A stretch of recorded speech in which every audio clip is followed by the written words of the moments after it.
चलिए प्रदीप सौरभ जी के पास चलते हैं। प्रदीप सौरभ जी एक लंबा दौरा करके आए हैं। हालांकि दौरा तो उन्होंने जो मुझे बताया था वो दूसरे काम के लिए था, लेकिन क्योंकि राजनीतिक पकड़ प्रदीप सौरभ की है और लेखक हैं प्रदीप सौरभ, तो उनकी एक अलग दृष्टि भी है। प्रदीप जी, आप मेरे को बताएं कि वहां आपने क्या देखा, क्योंकि आप बस्तर घूम के आए और जगदलपुर वगैरह गए, और वहां स्थिति क्या है। त्यागी जी, तमाम लोगों ने तमाम बातें करी हैं।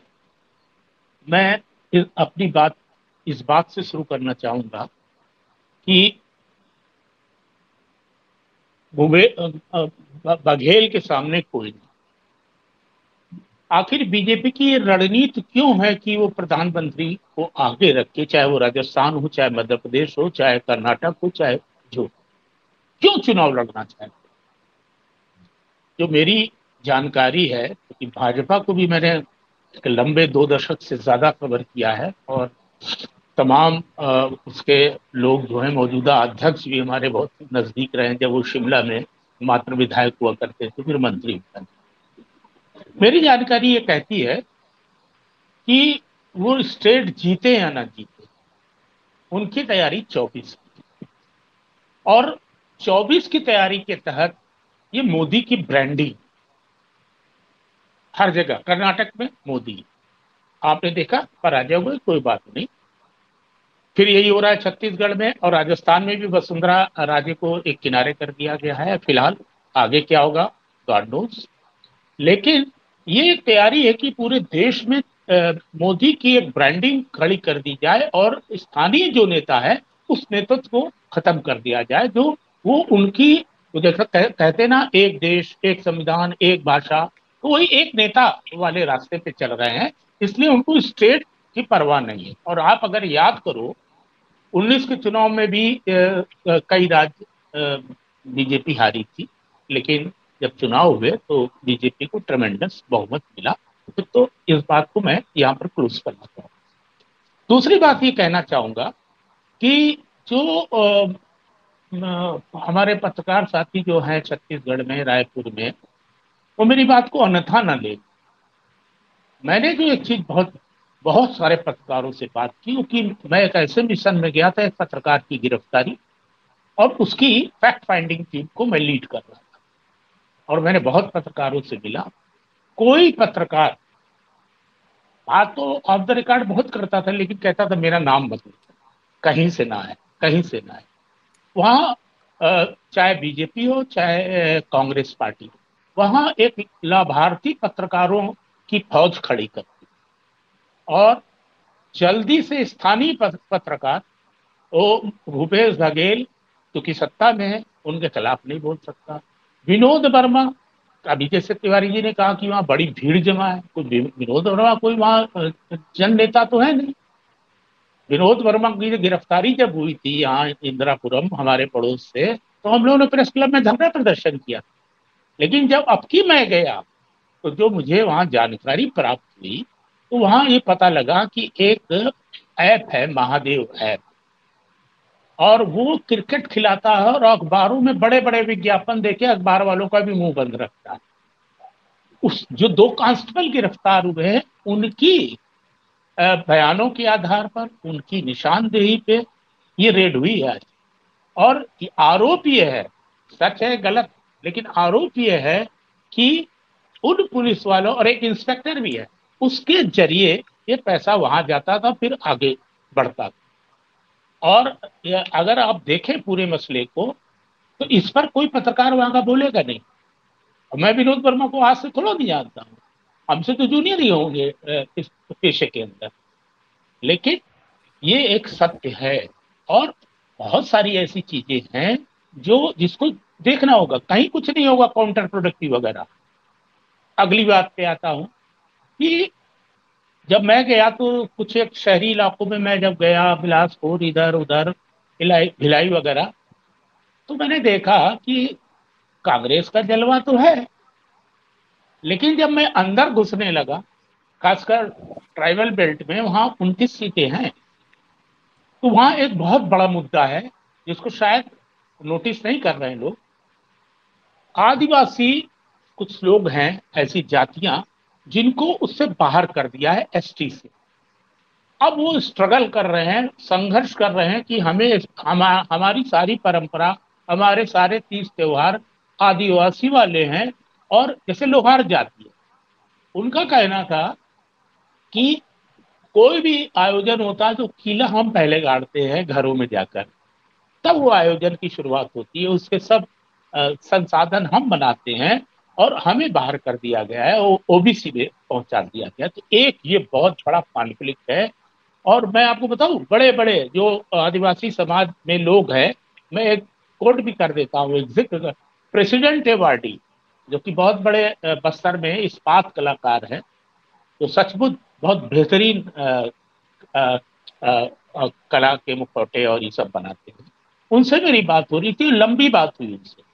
उन्होंने कहा जी हम लोग को बाहर कर दिया, ये अच्छा नहीं किया है, और हम लोग स्ट्रगल कर रहे हैं, और हम इस पर बहुत जल्दी सुप्रीम कोर्ट में एक पिटीशन भी दायर करने वाले हैं।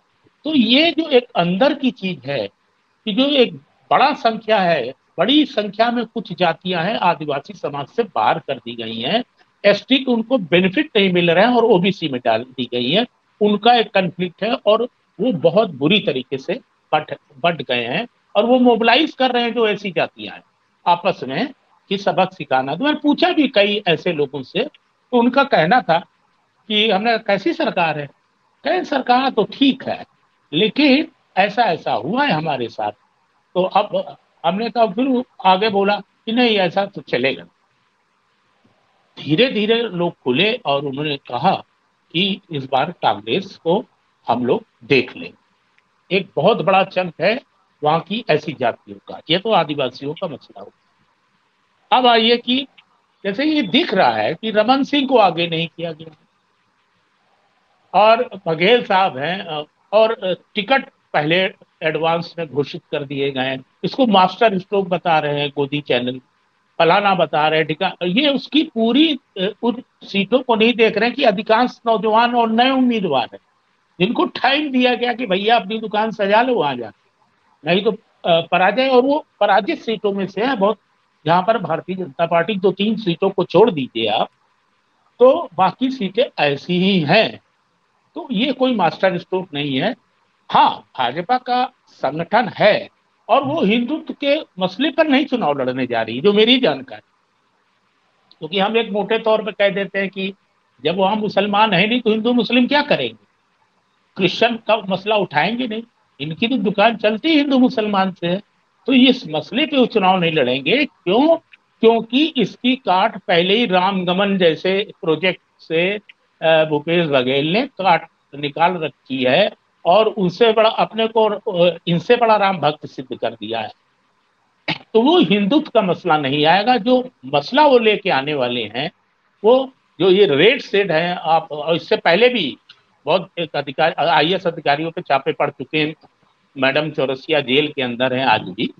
तो जो उनके बहुत नजदीक थे, जो भ्रष्टाचार में आरोप है कि वो सीधे लिप्त है, और ईडी उनकी कार्रवाई कर रही है, और वो भ्रष्टाचार पे चुनाव होगा। ये हिंदुत्व एक होगा, वो चूंकि है तो है, लेकिन हिंदुत्व मेन स्ट्रीम में या मेन एजेंडे में नहीं होगा। क्योंकि छत्तीसगढ़िया सबसे बढ़िया, ये जो स्लोगन है कांग्रेस का या बघेल साहब का, इसने बहुत कुछ उस तरह का काम किया। जब एक आपको अगर याद हो कि कभी गुजरात में मोदी जी ने एक नारा दिया था, गुजरात अस्मिता का, मारो गुजरात। तो ये अस्मिता वाला जो सवाल है, जिस पर बीजेपी ने काम नहीं किया था और भूपेश बघेल ने काम किया। तो ऐसा नहीं, केक वॉक नहीं है कांग्रेस के लिए। ठीक है, मैंने भी सर्वे देखा था एबीपी का, और उन्होंने सर्वे किया, और भी जगह क्या कहते हैं, मैं महासमुंद वाले कुछ क्षेत्रों में भी गया था। तो ये जो लड़ाई है बड़ी तीखी लड़ाई है। ऐसा नहीं है कि आप कह दीजिए कि केक वॉक है कांग्रेस के लिए और कांग्रेस सीधे विजयी हो जाएगी। कांग्रेस को बहुत संघर्ष करना पड़ेगा। हाँ, एक फायदा जरूर होगा कांग्रेस को, कि अगर स्थानीय नेतृत्व को वो नहीं उभारेंगे, जैसे कांग्रेस ने कर्नाटक में स्थानीय नेतृत्व, स्थानीय समस्याओं को उभार के उस इलेक्शन को पलट दिया। जबकि नरेंद्र मोदी ने इतनी सभाएं की, इतने रोड शो किए, इतना मैनेज टीवी प्रोग्राम सब कुछ कर डाला। अमित शाह ने इतनी रैलियां की, जेपी नड्डा ने की, उसके बावजूद भी वहां बहुत बुरी तरह से पराजय हुई। तो मोदी जी बेशक तो वहां पर हैं, और भूपेश बघेल के सामने है, तो स्थानीयता को जो वहां की जनता है, मुझे लगता है वो ज्यादा महत्व देगी। लेकिन बहुत कठिन डगर है पनघट की। ये ना समझा जाए कि एकदम केक वॉक है और कांग्रेस की बम बम है। फिलहाल आज की तारीख में, आने वाला जी। अभी बहुत समय है चुनाव में, फिर चलिए उस तरह के ऑब्जर्वेशन के बाद में आगे फिर कभी बात करें। चलिए मैं प्रदीप सौरभ जी से रिक्वेस्ट करूंगा कि प्रदीप सौरभ, आप मेरे को बताएं। बहुत बढ़िया बात की आवेश तिवारी ने। हालांकि जो राज्यसभा के चुनाव हुए थे उस बात से तायद हो गई जो आवेश तिवारी ने कहा कि प्रियंका गांधी का हस्तक्षेप है। मैं किसी का नाम नहीं ले रहा हूं, उनमें से इस तरह से एक उम्मीदवार दिल्ली से पदार्पण हुआ और उनका सिलेक्शन हुआ। एनीवे, प्रदीप आप मुझको बताएं कि आपको लग रहा है कि भूपेश बघेल और रमन सिंह के दोनों चेहरे नहीं होंगे छत्तीसगढ़ में, और कोई नए चेहरा बीजेपी भी लेकर के आएगी और कांग्रेस भी लेकर के आएगी? माइक अनम्यूट कीजिए प्लीज, माइक अनम्यूट। हाँ, जी। देखिए त्यागी जी, बीजेपी के पास कोई विकल्प नहीं है, नंबर वन। रमन सिंह उनकी बाय डिफॉल्ट चॉइस है। दूसरी बात, सिंहदेव और वर्सेस भूपेश बघेल ही है। अभी उनको डिप्टी हाँ सीएम जरूर बना दिया गया है, लेकिन अंदर खाने जो सिंहदेव साहब हैं, उनकी नाराजगी खत्म नहीं हुई है, और उन्होंने बहुत सारी कमेटियों में भी अपने को शामिल नहीं किया है।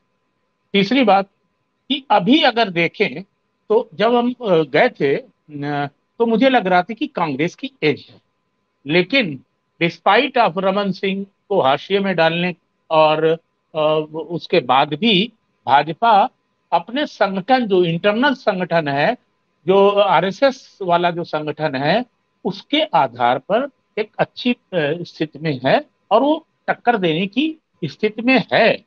और ऐसा नहीं हो रहा है कि भाजपा को एज हो।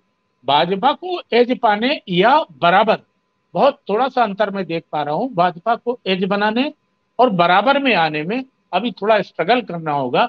जैसे जैसे चुनाव घोषित होंगे, रैलियां होंगी, क्या होगा क्या नहीं होंगे, तब चीजें ज्यादा साफ होगी, क्योंकि समय चलिए खत्म हो गया है। चलिए